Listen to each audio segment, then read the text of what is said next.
Hello my dear viewers, I would like to thank you for watching the video and I wanted to say subscribe to my YouTube channel. I will be very grateful and you will not miss new videos. Enjoy the video. My name is Emily Carter. I've lived my entire life in a quiet corner of Milwaukee, Wisconsin.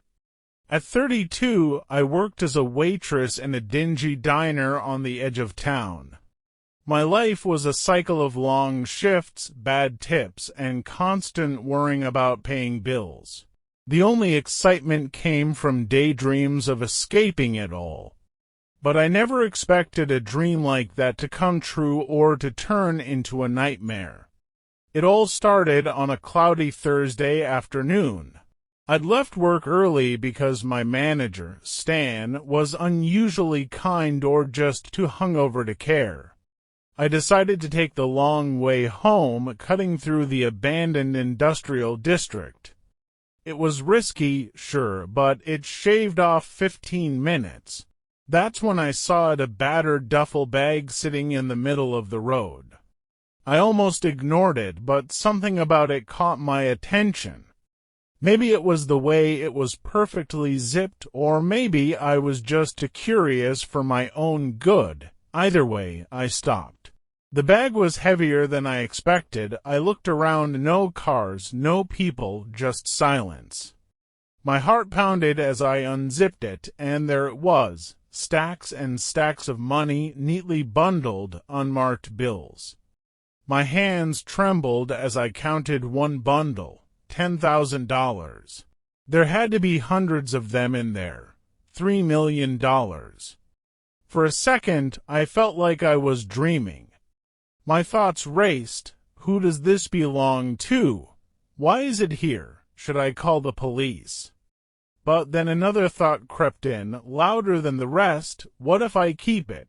I zipped the bag shut, hauled it over my shoulder, and practically ran home. My tiny apartment felt even smaller with that much cash inside it. I locked the door, drew the curtains, and sat staring at the bag. A voice in my head told me this money could change everything. No more struggling to pay rent, no more greasy diner shifts. I could finally be free, but as the excitement surged, so did the fear. Whoever left that money behind wouldn't just let it go. My phone buzzed. A text from my best friend, Lisa. Hey, Em, drinks tonight? You deserve some fun. I almost laughed. Fun. I couldn't think about fun. I was sitting on a fortune that wasn't mine, and someone, somewhere, was probably looking for it. That night, I barely slept. I kept imagining faceless men in suits knocking on my door, guns drawn. But I also pictured a new life, a life I'd always wanted. By morning, I made a decision. I wasn't going back to the diner. I wasn't going to struggle anymore. This money was mine now. But I had no idea how high the price would be. The first thing I did was quit my job.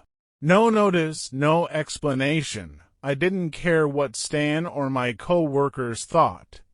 For once, I wasn't worried about tomorrow.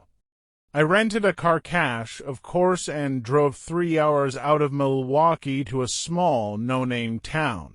I checked into a cheap motel with the kind of anonymity I needed. Sitting on the scratchy motel bed, I spread the money out on the comforter, my fingers running over the crisp bills.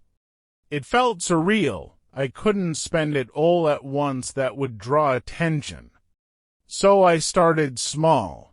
A new phone, better clothes, a decent haircut. I even splurged on a laptop to help me research how to invest without leaving a trail. But the paranoia was constant. Every shadow outside the motel window felt like someone watching. Every knock at the door made my stomach flip. I'd scan the news obsessively, looking for any mention of missing cash or unsolved crimes. Nothing came up.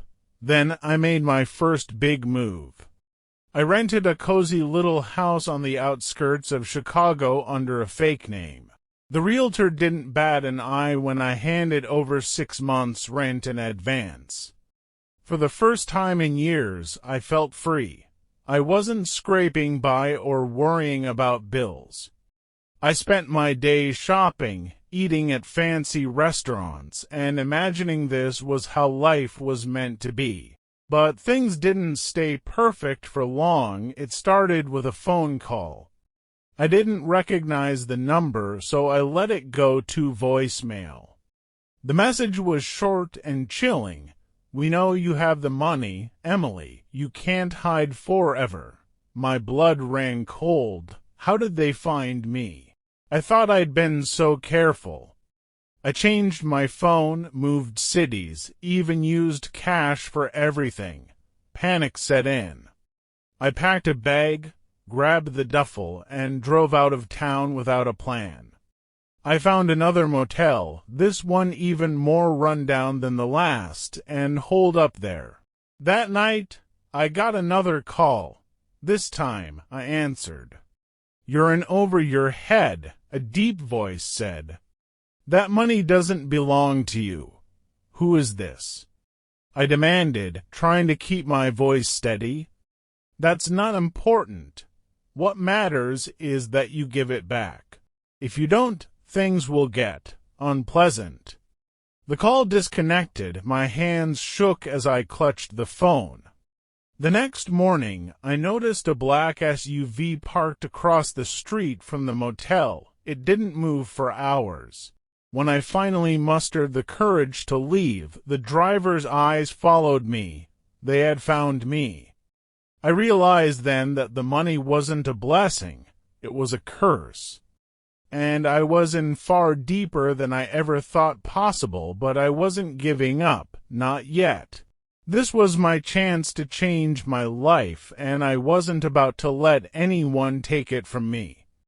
The SUV was still there when I returned to the motel that evening. The driver had sunglasses on, even though the sun was setting. He didn't try to approach me, but his presence spoke volumes. I couldn't sleep that night. Every sound outside made me jump. My heart raced every time I imagined them bursting through the door. By sunrise, I had a plan, or at least the beginnings of one. I had to disappear again, this time for good. I drove to a big box store a few towns over, keeping an eye on my rearview mirror the entire way. Once inside, I bought supplies, hair dye, a cheap burner phone, and a backpack to replace the duffel bag. I couldn't keep carrying that bag around. It was too obvious, too suspicious. I dyed my hair that night, turning my chestnut brown locks into a muted blonde. Staring at my reflection in the motel bathroom, I barely recognized myself. Good, that was the point. But I couldn't shake the feeling that it wasn't enough. These people, whoever they were, had resources. They'd found me once, they'd find me again.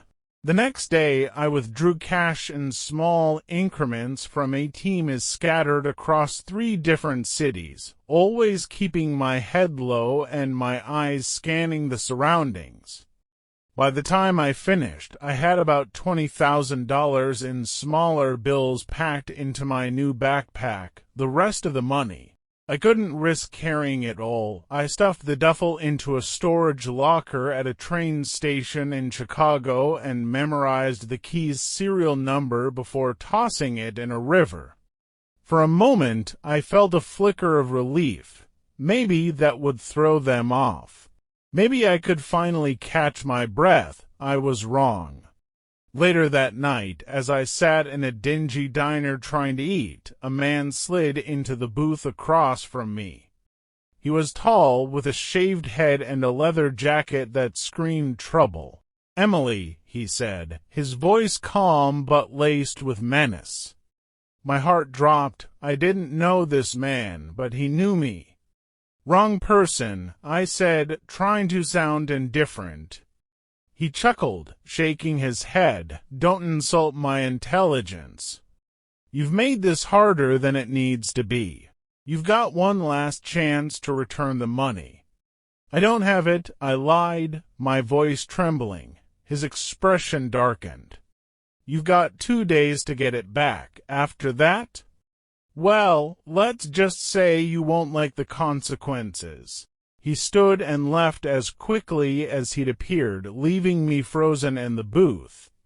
My appetite was gone. 2 days. They weren't going to stop, and now I had a deadline.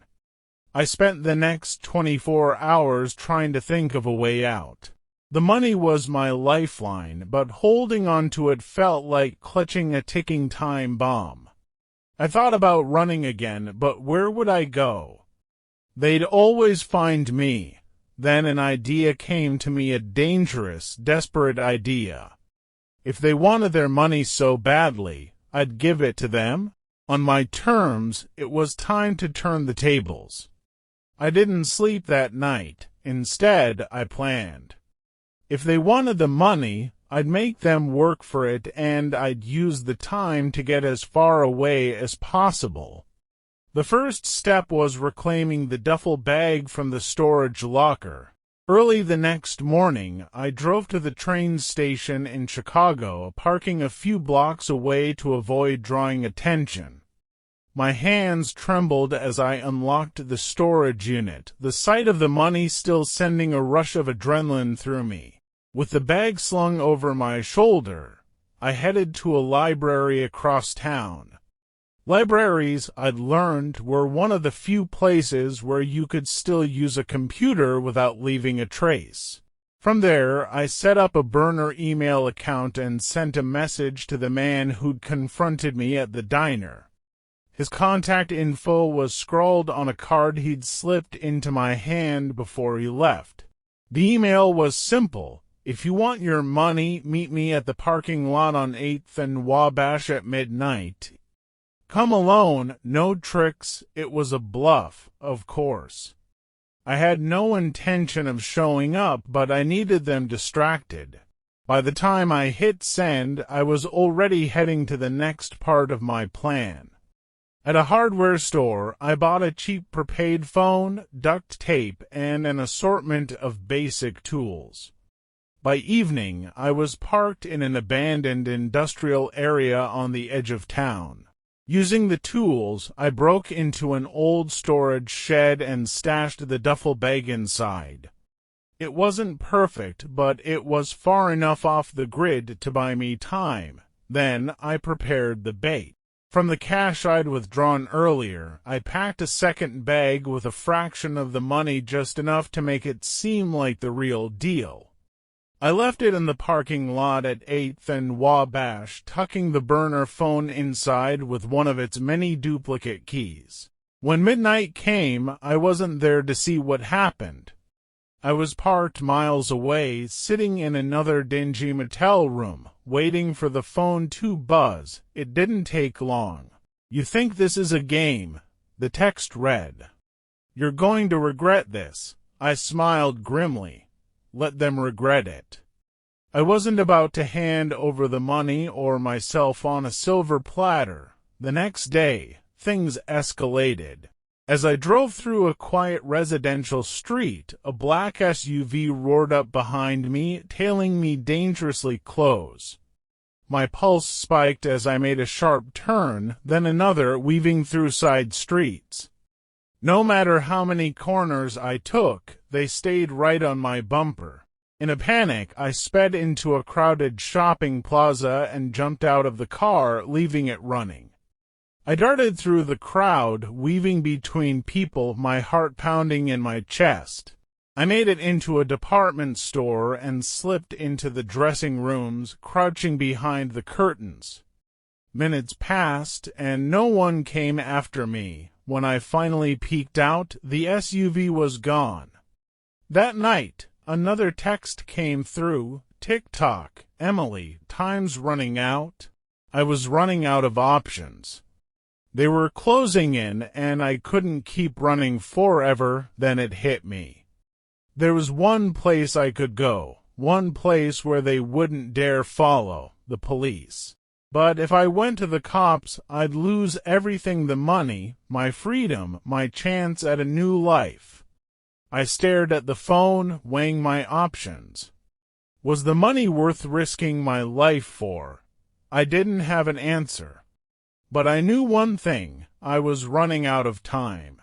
The decision haunted me all night. Turning the money over to the police would mean giving up the life I'd barely begun to taste. But keeping it meant I'd be looking over my shoulder forever. The clock was ticking, and I knew I couldn't delay any longer. By morning, I made up my mind. I wasn't handing over the money, at least not yet. If I was going down, I was going down on my terms. The first step was drawing them out. I used the burner phone to send another email to the man from the diner. I'm ready to make a deal. Tonight, 10 p.m. Pier 31. You get your money and I disappear. No cops, no games? Pier 31 was an abandoned shipping dock, a perfect place for an exchange or an ambush. I knew they wouldn't come alone, and neither would I. That evening, I arrived early, hiding in the shadows with the duffel bag beside me. I'd chosen my position carefully, overlooking the pier from a rusted catwalk. It gave me a clear view of the area while keeping me out of sight. At exactly 10 p.m. the black SUV rolled up. Two men stepped out. One was the man from the diner, the other a towering brute with a shaved head and a menacing glare. "Emily," the diner man called out, his voice echoing across the empty dock. "We know you're here. Let's end this." I stayed silent, watching as they scanned the area. The duffel bag was in plain sight, sitting on the ground in the middle of the pier. The brute moved to pick it up, but the diner man stopped him. "Wait. It's too easy. Smart. Too bad it wouldn't help them." With trembling hands, I pulled out the second burner phone and hit the button I'd programmed earlier. The duffel bag exploded, not a real explosion, but a brilliant burst of fireworks I'd stuffed inside. Sparks flew, and the men ducked, shouting in surprise. I seized the moment. From the catwalk, I shouted, "This is the last warning. Back off, or next time it won't be fireworks." The diner man looked up, his face twisted in anger. "You're making a big mistake, Emily. I'm done playing games," I yelled. "You follow me again, and I'll burn every last cent. Tell your boss that." For a moment, they hesitated. Then, without a word, they turned and got back in the SUV. The message had been sent. I didn't wait around to see if they'd return. I grabbed the real duffel bag from its hiding spot under the catwalk and slipped away into the night. My heart raced as I drove out of town, the adrenaline making my hands shake on the wheel.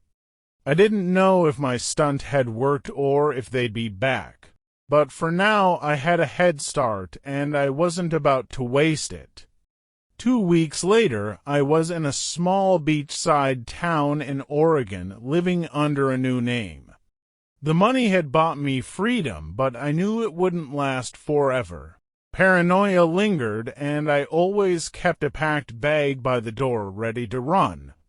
Some nights, I wondered if I'd made the right choice. The money had given me a new life, but it had also painted a target on my back. But as I sat on the quiet beach, watching the waves crash against the shore, I couldn't help but think that, for now, I was free. And maybe, just maybe, that was worth the risk, or so I thought. Thank you for watching this video to the end. Please subscribe to my YouTube channel. This will help me work better and faster for you. I would be grateful, so watch my other videos. Hello my dear viewers, Today will be a very interesting story. I recommend watching the video to the end. Put a like and subscribe to my YouTube channel, and be sure to write comments on what you liked or did not like, and if you have an interesting criminal story from your life. Write your story in the comments and I will make a video and tell your story here on the channel. Okay, I have detained you. I wish you a good mood and viewing. I never thought my life would take the turn it did. My name's Charlotte Hayes. I'm 36, a single mother to a 17-year-old boy named Ethan, and until a year ago, I thought I had everything under control. But life has a way of throwing curveballs, doesn't it? It all started on a Thursday evening at Café Loon, a cozy little spot in downtown Boston where I worked as a waitress. It wasn't glamorous, but it paid the bills, and I loved the regulars who came in, each with their own quirks and stories. That's where I met him, Vince Delacroix. The first time I saw him, he was sitting at the far corner table, dressed in a crisp navy suit that looked like it cost more than my entire year's salary. He had this aura about him, confidence, power, and a hint of danger that made my heart race in a way I hadn't felt in years. "Can I get you anything else?" I'd asked, holding my pen nervously over my notepad. He glanced up, his deep green eyes locking with mine. "Just your name," he said smoothly, a faint smile playing on his lips. That was the beginning. Vince started coming to the cafe regularly, always sitting in the same spot, always asking for me to take his order. He was charming, attentive, and had this magnetic quality that drew me in like a moth to a flame. I knew there was something off. He was too polished, too secretive, but I ignored the warning bells.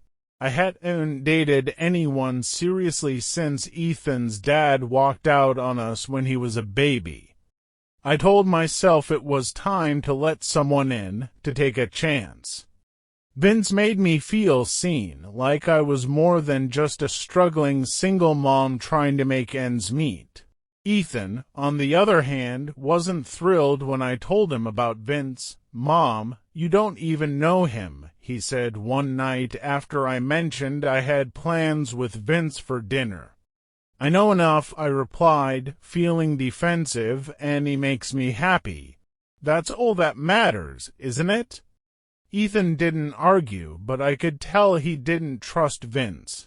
Maybe it was just teenage stubbornness, or maybe he didn't like the idea of someone stepping into his dad's place. I brushed it off, too caught up in the whirlwind of my new romance to see the cracks forming around me. It wasn't until weeks later that I started noticing the little things about Vince, the way his phone was always buzzing, but he'd never answer in front of me. The vague answers he gave when I asked about his work. And then there was the night he picked me up in a car I could only describe as mobster chic, with tinted windows and an entourage of men who looked like they'd walked straight out of a gangster movie. "Who are they?"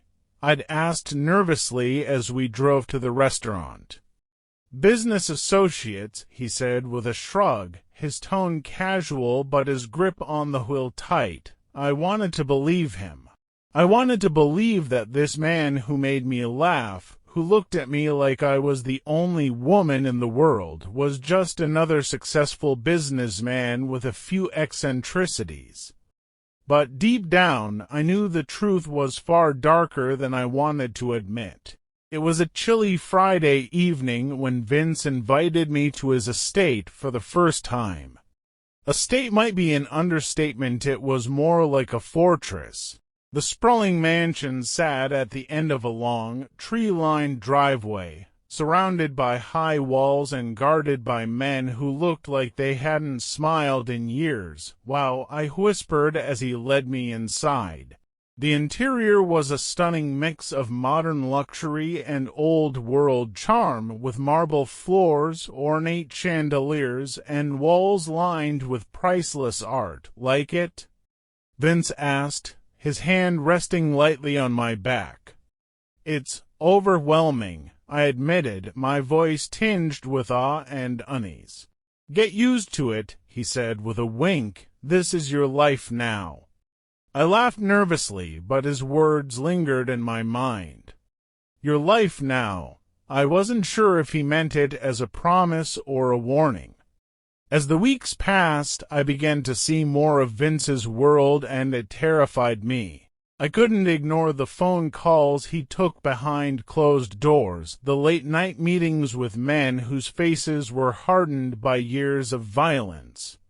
I'd catch snippets of conversations, words like shipment, territory, and cleanup that made my stomach churn.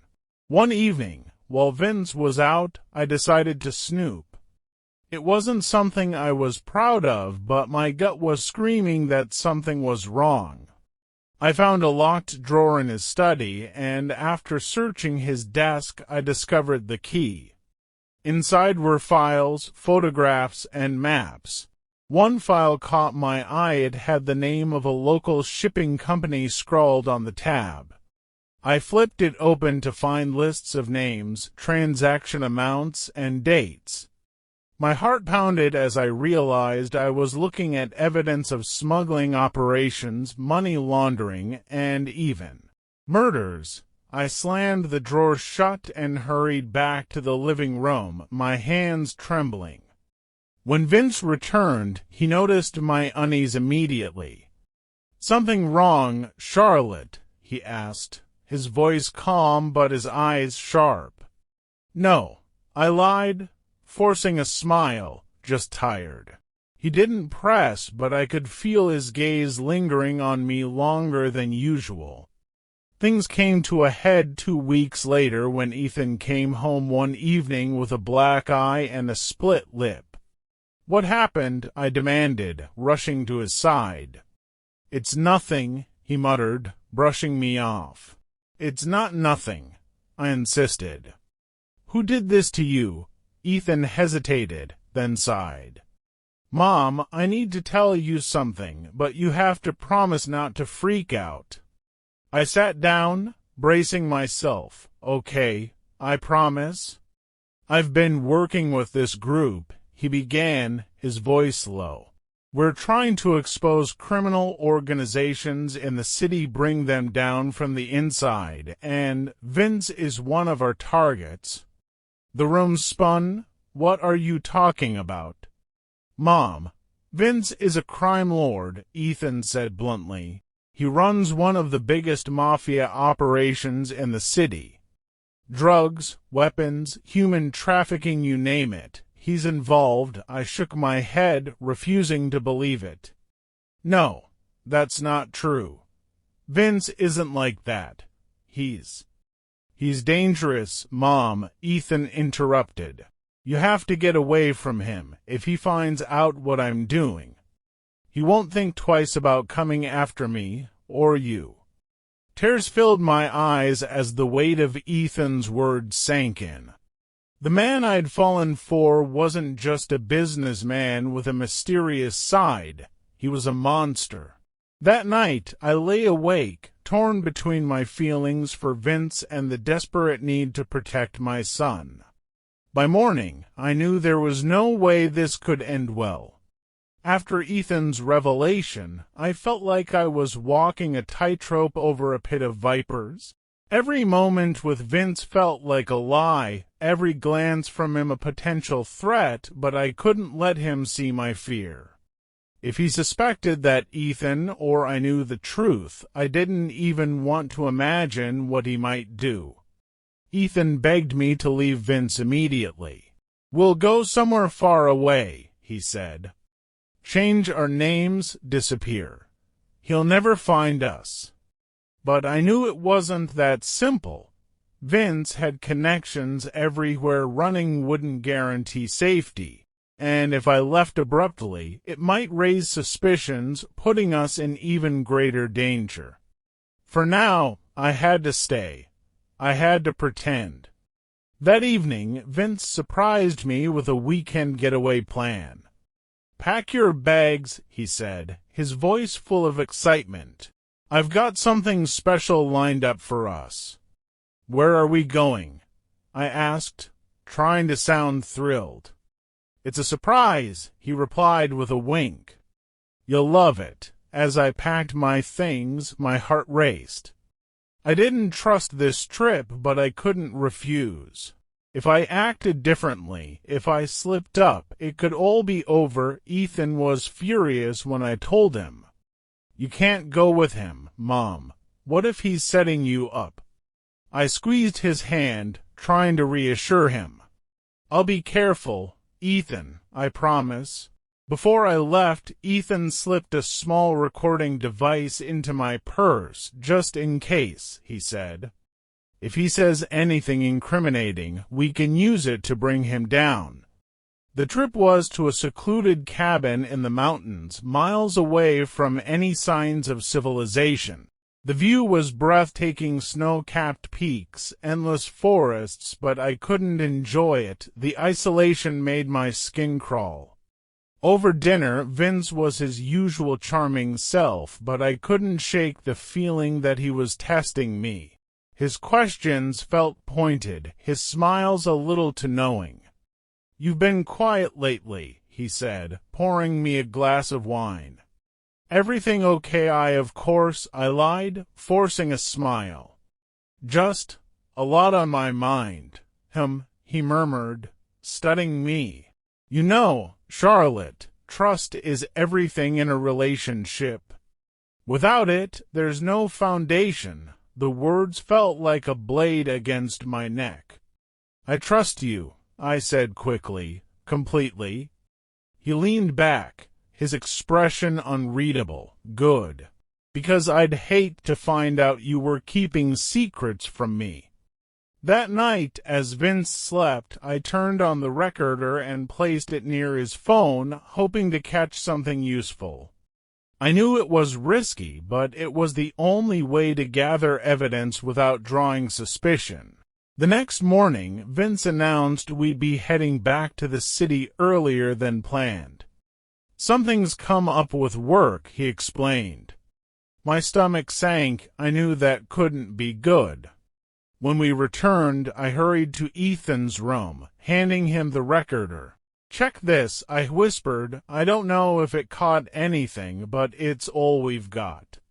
Ethan plugged it into his laptop and began playing the audio. At first, it was just background noise, muffled footsteps, the sound of the fireplace crackling. But then we heard Vince's voice. "The kid's name is Ethan Hayes. He's been digging where he shouldn't. Make sure he understands what happens when people cross me." My blood turned to ice. "Mom," Ethan whispered, his face pale. He knows it's me." Panic set in as I realized Vince wasn't just suspicious, he was preparing to act. "We have to do something," Ethan said, his voice trembling. "We have to stop him before it's too late." But what could we do against someone like Vince? I didn't have an answer. I didn't sleep that night. Vince knew about Ethan, and I had no idea how much time we had before he made his move. The walls of my world felt like they were closing in, and I could hardly breathe. By morning, I had decided on a plan, though calling it a plan might have been a stretch. I would confront Vince, distract him, and give Ethan enough time to disappear. It was risky, but it was the only chance we had. "You're quiet again," Vince said as we had breakfast. His voice was calm, but his eyes held that unnerving sharpness I'd come to fear. "You know you can tell me anything, right?" "Of course," I replied, forcing a smile. "I'm just tired." "I think there's more to it than that," he said, his tone darkening. He leaned forward, his piercing gaze locking onto mine. "You wouldn't lie to me, would you, Charlotte?" "No, I said quickly, my heart pounding. Why would you even think that? He didn't answer. Instead, he stood and walked to the window, looking out over the city. Loyalty is everything to me, he said quietly, when people betray me. Well, let's just say I make sure they regret it. I felt the blood drain from my face. He wasn't just talking, he was warning me. That afternoon, I pretended everything was fine, playing the role of the loving girlfriend while secretly texting Ethan. Me, he knows. You need to get out of the city. Now, Ethan, not without you. Me, Ethan, please don't argue. Just go. Ethan, I have a better idea. I'll meet you at the cafe tonight. We'll figure this out together. I didn't want to meet him, but I knew arguing would waste time we didn't have. So I agreed. When I told Vince I needed to run an errand, he didn't question it. But as I left the apartment, I had the sinking feeling that someone was watching me. At the cafe, Ethan was waiting in our usual booth, his face set with determination. I have something, he said, sliding a USB drive across the table. It's everything I've gathered on Vince. Evidence of his operations, his meetings, his crimes.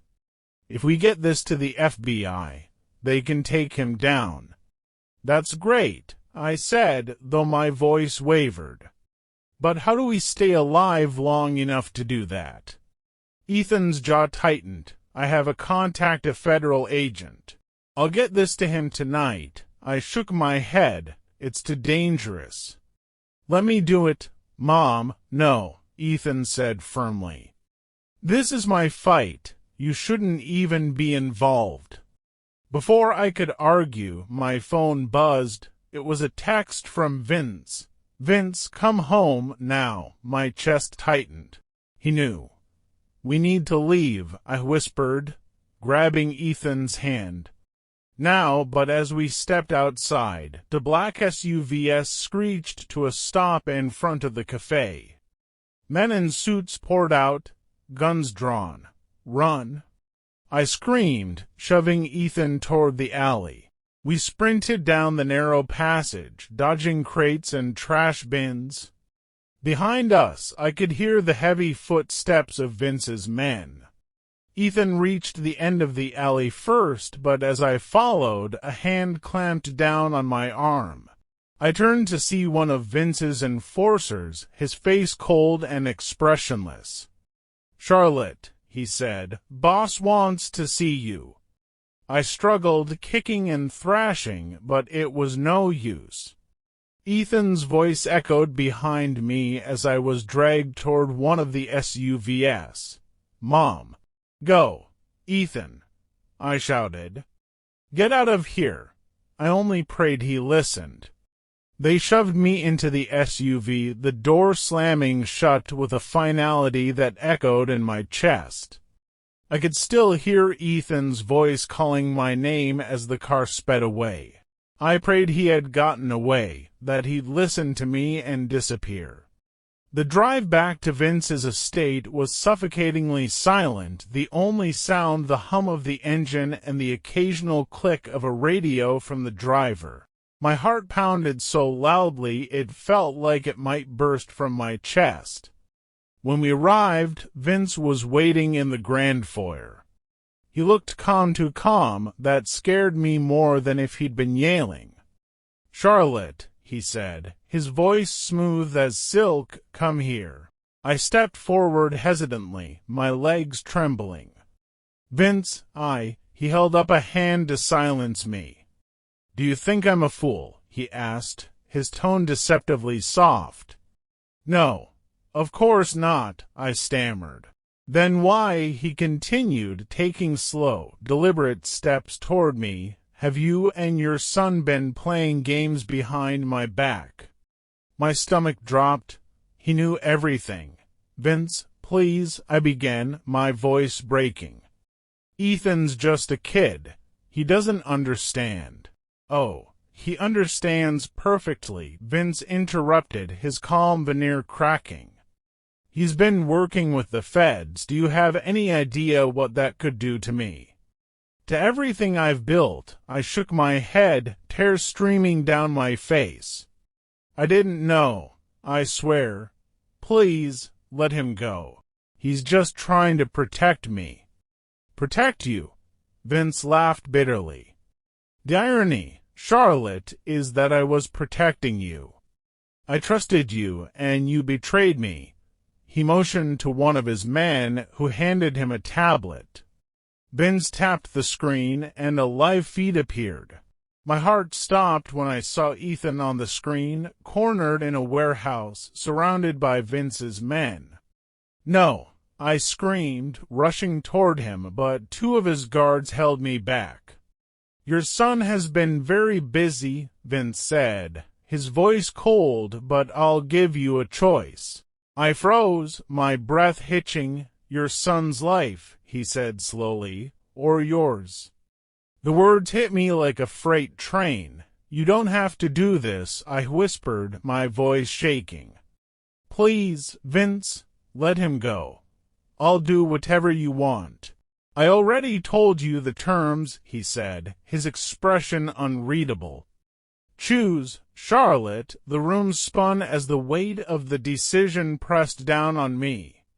My mind raced, searching for a way out, but there was none. I thought of Ethan, his laugh, his stubbornness, the way he always stood up for what was right. He was my son, my everything. I couldn't let him die because of my mistakes. Take me, I said, my voice barely above a whisper. Vince raised an eyebrow, his expression softening for just a moment. Are you sure? I nodded, tears streaming down my face. I'm sure. He sighed, almost as if he regretted what he had to do. You always had a strong heart, Charlotte, he said quietly. It's a shame it had to end this way. The last thing I saw was Vince nodding to one of his men before the world went black. Some say you see your life flash before your eyes when it ends, but all I saw was Ethan. I hoped my sacrifice was enough to save him, enough to give him a chance to live. When the news broke weeks later about the takedown of a major crime syndicate led by a brave young whistleblower, I wasn't there to see it. But I didn't need to be. Ethan had done what I couldn't. He brought down the monster I'd once loved, and in doing so, he honored the only thing that had ever mattered to me, family. Thank you for watching this video to the end. Please subscribe to my YouTube channel. This will help me work better and faster for you. I would be grateful, so watch my other videos. A memory surfaced, a glimpse of a familiar face in the grocery store parking lot. Today will be a very interesting story. I recommend watching the video to the end. Put a like and subscribe to my YouTube channel, and be sure to write comments on what you liked or did not like, and if you have an interesting criminal story from your life. Write your story in the comments and I will make a video and tell your story here on the channel. Okay, I have detained you. I wish you a good mood and viewing. I'm not sure how long I have to tell this story, but if you're listening, pay attention. My name is Claire Thompson, and if you're watching this, it means I didn't make it out. The night it all began was ordinary, or so I thought. It was a Thursday evening, and I'd just wrapped up dinner with some friends at a cozy little restaurant on the outskirts of Portland. The drive home was quiet, my favorite playlist humming softly in the background. The streets were nearly empty, and the moon was the only companion in the sky. Then it happened. A sudden jolt of a car slammed into me from behind. My heart raced as I pulled over, fumbling for my phone. I was shaken but unhurt. The other car had stopped, its headlights glaring into my rearview mirror. I stepped out cautiously, ready to exchange insurance details, but something felt off. The driver didn't approach. Instead, two men emerged from the shadows, their faces obscured by hats pulled low. One of them had a crowbar, the other a rope. I didn't even have time to scream. One of them grabbed me, his gloved hand clamping over my mouth, while the other wrestled me to the ground. My phone clattered to the pavement, its screen shattering like my chances of escape. Before I knew it, I was dragged into their car. My wrists were bound with duct tape, and my pleas muffled by a gag. I thrashed and fought, but they were too strong. The car sped off into the night, leaving my own vehicle abandoned on the roadside. The only thing I could think of was the dark stretch of forest we were heading toward, its towering trees looming closer with every mile. The car screeched to a halt on a dirt road surrounded by nothing but trees and darkness. My heart pounded as one of the men yanked me out, the forest air cold against my skin. The taller of the two, with a deep scar running across his cheek, glared at me like I was nothing more than a problem to be solved. "She's seen our faces," he growled. "We do it here, quick." The other man hesitated. "Shouldn't we make sure no one's nearby first?" "We can't leave anything behind." They started arguing, their voices rising above the rustling leaves. I realized this might be my only chance. My hands were still tied, but my legs were free. I felt the adrenaline surge through me, silencing my fear. When Scarface turned his back, I ran. Branches scratched at my face, and the uneven ground threatened to trip me, but I didn't stop. I could hear their shouts behind me, their footsteps crashing through the underbrush. My breath came in gasps as I pushed deeper into the woods, the darkness swallowing me whole. I didn't know where I was going, but anywhere was better than where I'd been. After what felt like forever, I found a fallen tree to hide behind. I crouched low, my heart pounding so loudly I was sure they'd hear it. Their voices grew faint, then disappeared entirely. For a moment, I thought I was safe, but then I realized I had no idea how to get out. The forest was a labyrinth, and I was utterly lost. The silence was suffocating. My breath echoed in my ears as I peeked over the fallen tree, no sign of them. Just darkness and the faint rustle of leaves in the wind. I wanted to cry, but there was no time for that. I needed to move. My wrists were raw from pulling at the duct tape, but I refused to stop trying. As I stumbled through the dense forest, the terrain grew rougher. Twigs snapped under my feet, and roots reached out like skeletal fingers, threatening to trip me with every step. Then I heard a howl. My stomach twisted. Wolves, coyotes. I wasn't sure, but the thought of being hunted again sent a chill through me. I trudged on, my legs aching and my throat parched. The forest was endless, an oppressive wall of trees that blocked out any hint of direction. Panic bubbled in my chest as I realized I hadn't heard the men in hours. That should have been a relief, but it wasn't. Because now, I wasn't sure which was worse, them or the forest itself. The ground beneath me grew soft, almost spongy, the reek of damp earth and decay. I stumbled into a clearing, illuminated by slivers of moonlight. For a moment, I thought I saw something move in the shadows, something massive. My breath caught. I froze, waiting, listening. But it was gone, if it had ever been there at all. I pressed forward, my steps cautious, the eerie silence thickening around me. That's when I noticed the first sign that I wasn't alone anymore, a large paw print in the mud. Too big to be a dog, too fresh to be abandoned. I swallowed hard, my body trembling. Whatever made that print was still out there, and it was close. I stared at the paw print, willing it to be an illusion. But the deep grooves in the mud told a different story. It wasn't just fresh, it was massive. My pulse raced as the realization hit. I wasn't alone. The forest, once silent, came alive with strange sounds. The crunch of leaves, the snap of a twig, a low, guttural noise I couldn't place. Every nerve in my body screamed at me to run, but I couldn't tell which direction was safe. Then I saw it.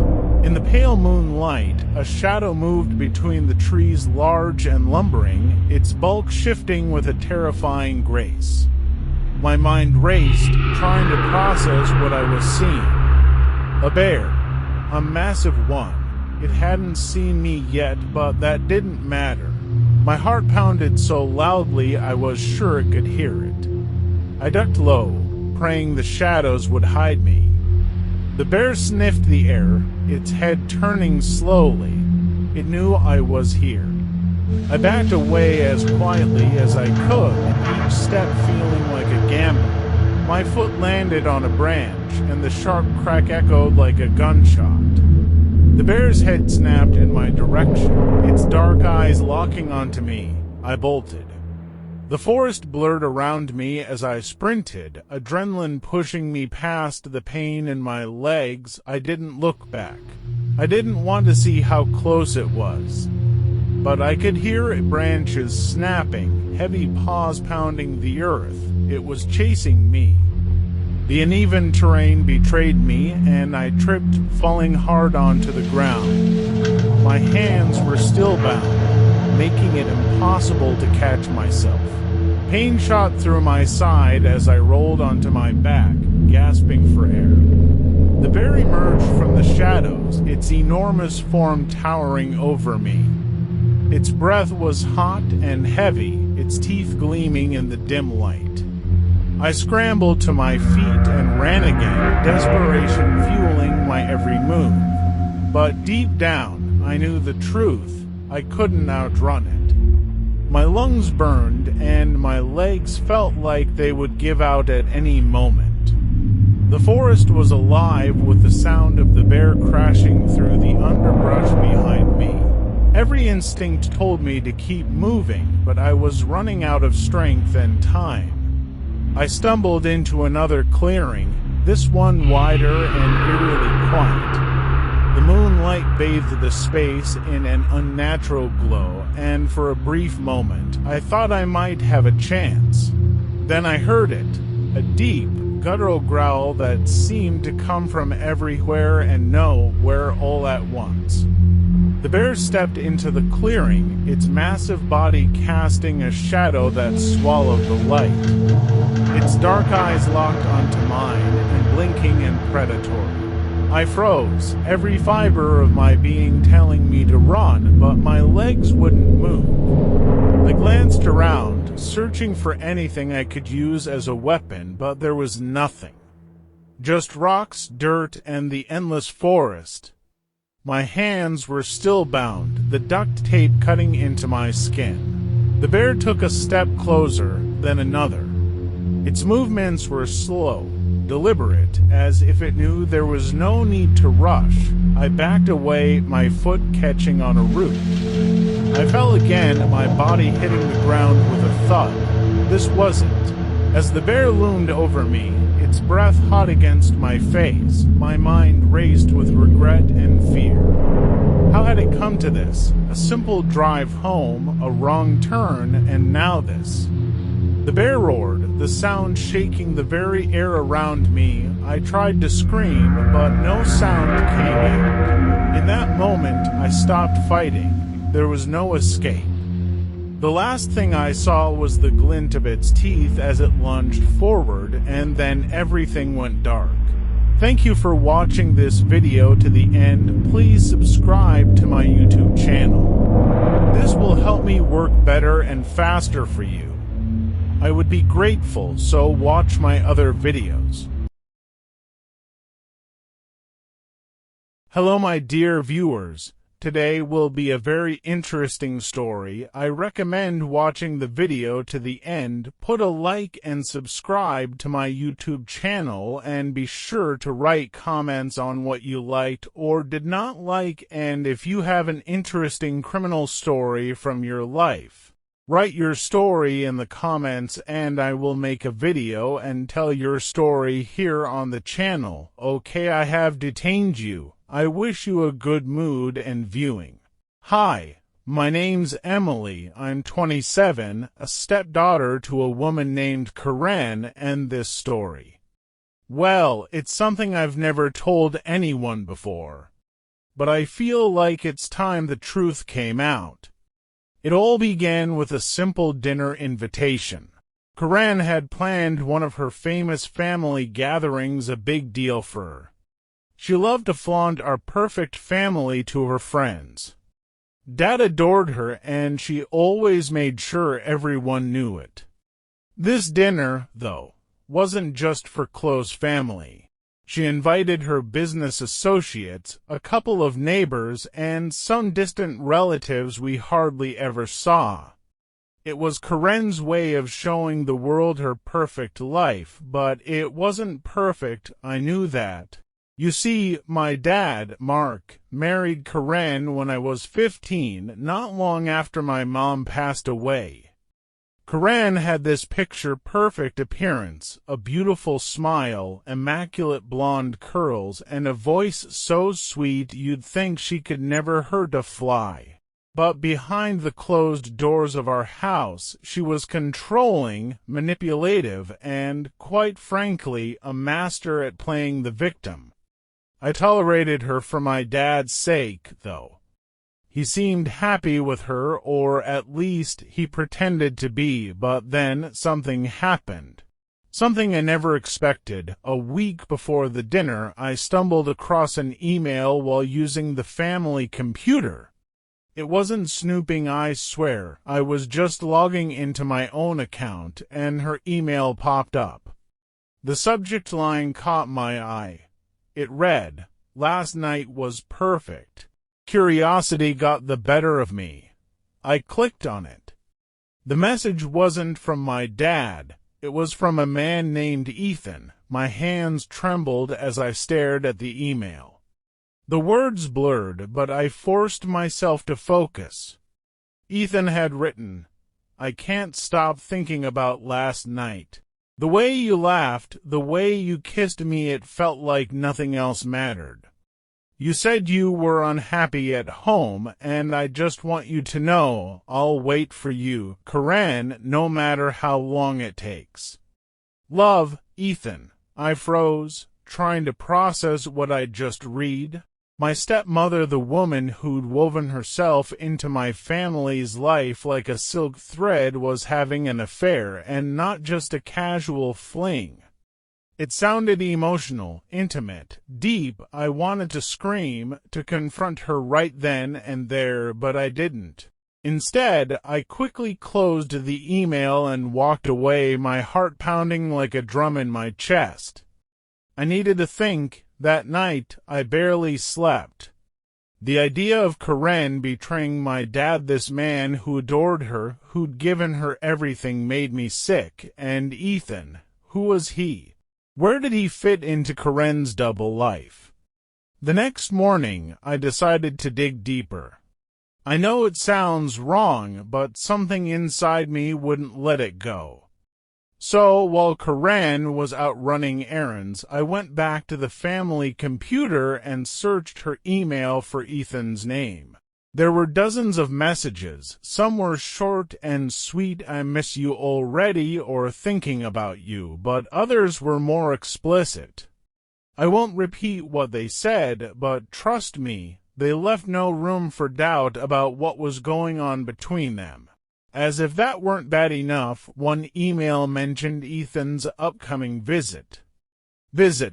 I scrolled further, my stomach churning. Apparently, Ethan was planning to attend the family dinner.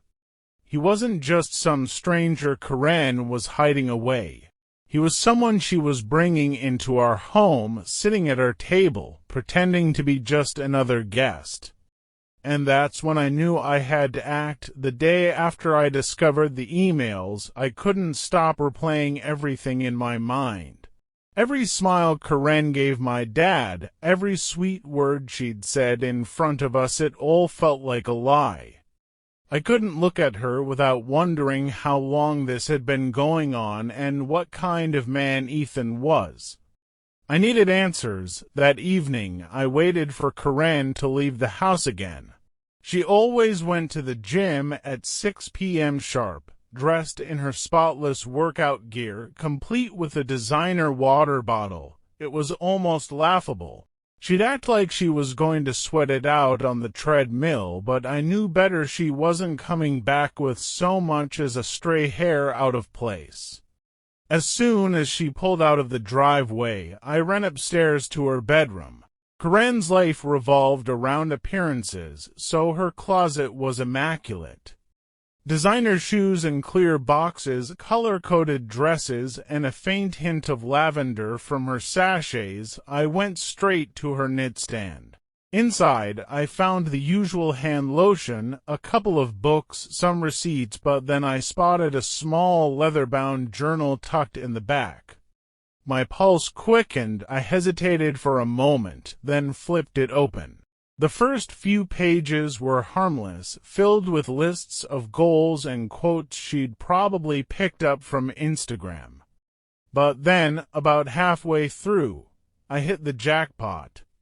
Karen's handwriting spilled secrets she'd never dare say aloud. I saw Ethan again today. One entry read, "He makes me feel alive in a way Mark never has. Mark is kind and dependable, but there's no fire anymore. Ethan, he's dangerous, exciting, everything I've been missing." Another entry mentioned how they'd met at one of her business luncheons.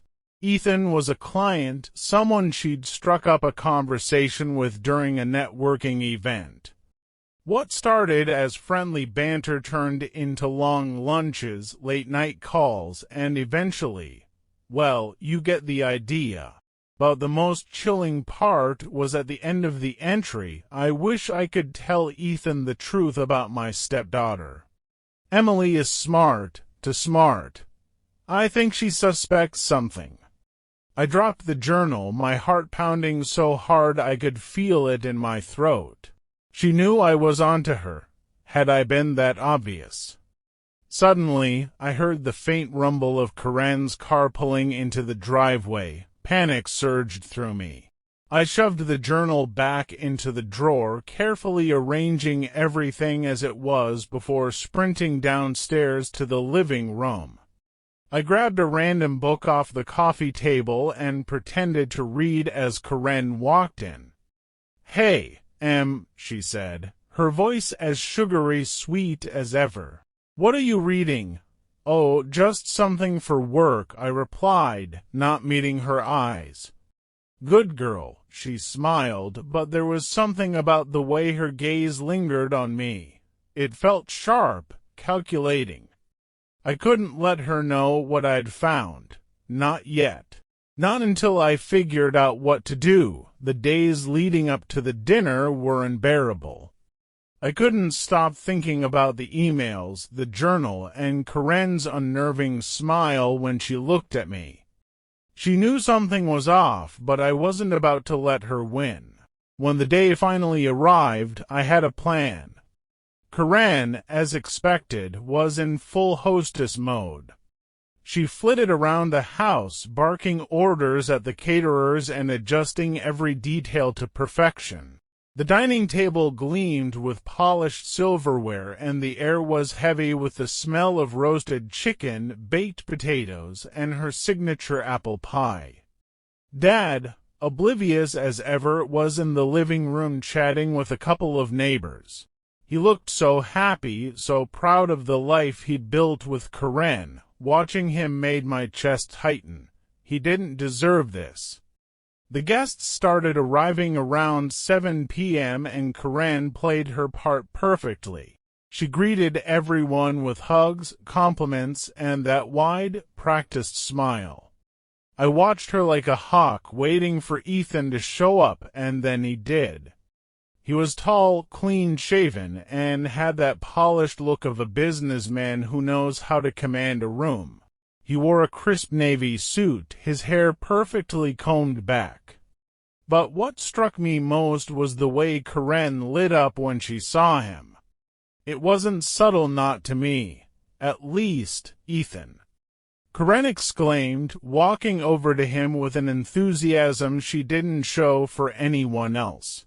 "I'm so glad you could make it." Their hug lasted a second too long. "Wouldn't miss it," he replied, his eyes lingering on her in a way that made my stomach churn. I stayed quiet, watching from the corner of the room. Ethan was introduced to everyone as a business associate, and nobody thought twice about it. Why would they? Karen was a master manipulator. The night went on, and I kept my distance, waiting for the right moment. As we all sat down at the table, Karen raised her glass for a toast. "I just want to thank everyone for being here tonight," she said, her voice dripping with charm. "Family is everything, and I'm so grateful for all of you." Her eyes flicked to Ethan for the briefest moment, and I felt my fists clench under the table.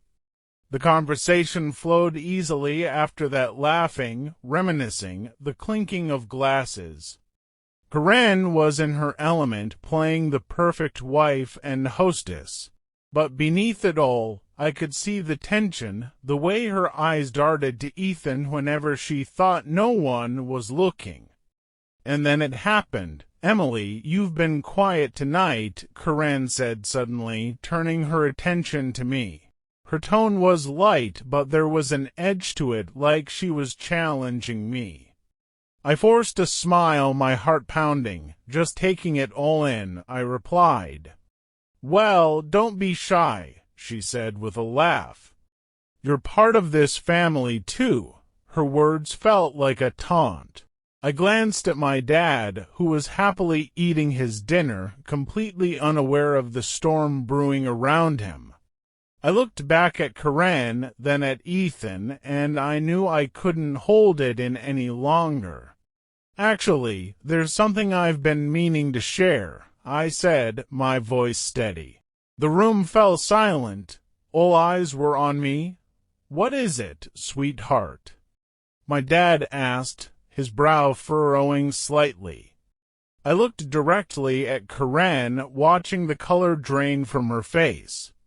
"It's about Karen and Ethan," I said slowly, letting the weight of my words sink in. Time seemed to stop as I delivered the words. The dining room, moments ago filled with the gentle clink of silverware and polite conversation, fell into a suffocating silence. Every eye turned to me, but I remained focused on Karen's face. Her perfect hostess smile began to falter, the carefully applied mask cracking under the weight of exposure. Beside her, Ethan sat frozen, his wine glass suspended halfway to his mouth. Karen was the first to break the silence, her composure wavering but not quite broken. "Emily," she said, her voice straining for control, "I don't understand what you're implying." I pressed my palms against the table's edge, steadying myself. "I think you understand perfectly. You and Ethan aren't just colleagues, you've been sleeping together behind my father's back." The revelation sent shockwaves through the room. My father's fork hit his plate with a sharp clatter. "Emily," he whispered, "what are you saying?" "I found everything, Karen," I continued, my voice trembling with barely contained emotion. "The emails, your journal, it's all there. And now you have the audacity to bring him into our home, acting like nothing's wrong." Karen lurched to her feet, her chair screeching against the hardwood. "This is outrageous," she snarled, her carefully maintained poise shattering completely. "You're making up lies, really," I challenged, holding her gaze. Would you like me to share the emails with everyone? Should I quote from your journal? The silence that followed was deafening. My father turned to Crifan, his expression a storm of betrayal and rage. "Crifan," he said, his voice dangerously quiet, "tell me the truth." She stood paralyzed, words failing her, but it was Ethan who cracked first. "I should leave," he mumbled, starting to rise. "Don't move," my father thundered, making everyone jump. Ethan glanced helplessly at Crifan, but she remained speechless, trapped in her own web of lies. "Answer me," Dad demanded, his voice cracking. "Is it true?" Crifan's eyes welled up, and for once her tears weren't just for show. "Mark, please understand," she pleaded. "I never meant to. I do love you, but—" "Don't," Dad roared, his fist crashing down on the table. "Don't you dare say those words to me." Crifan recoiled as if struck. The other guests sat motionless, unwilling witnesses to our family's implosion. "There's more, Dad," I said softly but firmly. "She's been planning to leave you. She told Ethan she's unhappy. Everything has been a lie." I watched as my father's face crumpled, tears spilling down his cheeks.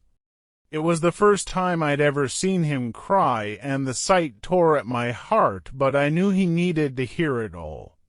Crifan reached for him desperately. "Mark, let me explain." "Get away from me," he rasped.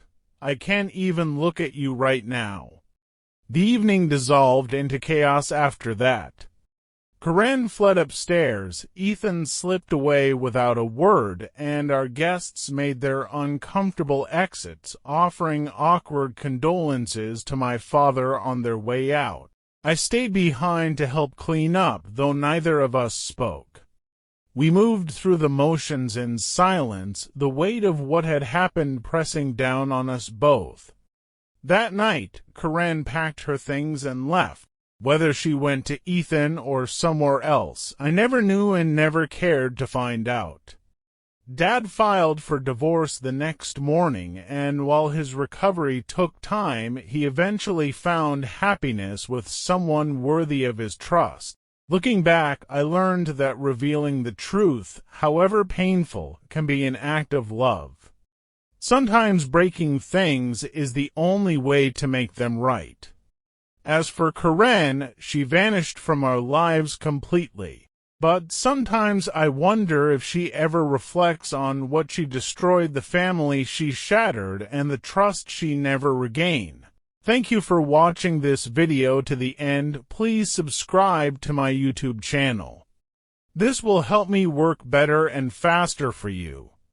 I would be grateful, so watch my other videos.